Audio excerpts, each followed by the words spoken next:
Hi, it's Rob Bryanton, and welcome back again to the Imagining the 10th Dimension video blog. Today's entry, we're looking at the Google Suggestions Time Capsule, second quarter '08. That's the name of the blog entry item. It's dated June 30th, 2008. If you want to read along with this blog, go to 10thdimension.com/blog. And we're going to start out, I've got Jason here who's going to be just typing some letters into the search results at the top. And we'll be talking about that in a minute. Happy second anniversary. My animation and website went live the end of June 2006 and vaulted to popularity a few days later on July 3rd. First as a result of Dig, then due to Stumble Upon, and on out through a continually widening word of mouth from one site to another throughout the world. This project has continued its popularity for 2 years now, still averaging 2 million hits a month at the main website. Why? I believe it's because now, more than ever, people are becoming interested in thinking about those big picture ideas of how everything fits together. Back at the beginning of this year, I became interested in keeping track of the top suggestions that Google makes when you type a single letter of the alphabet into the search windows incorporated into certain browsers, and how those suggestions change over time, and how much we might be able to draw from this as a record of the memes that rise and fall in our society over time.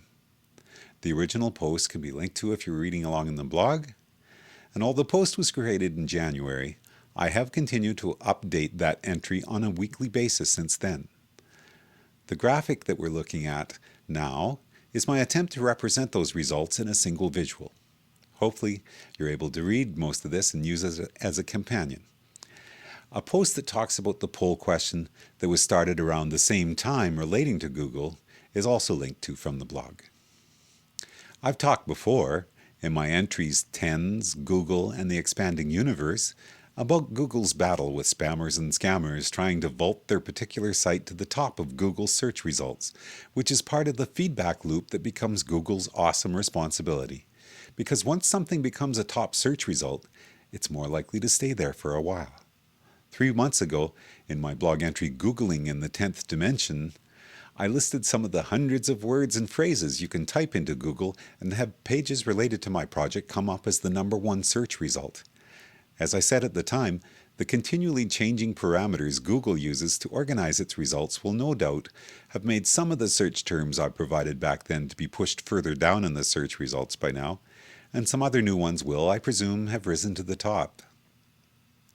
So, as we're taking a look at this diagram, considering how Google shuffles their other search results, I have to admit I'm surprised at how many of the single letter search results did not change over the 6 months I've been tracking this information.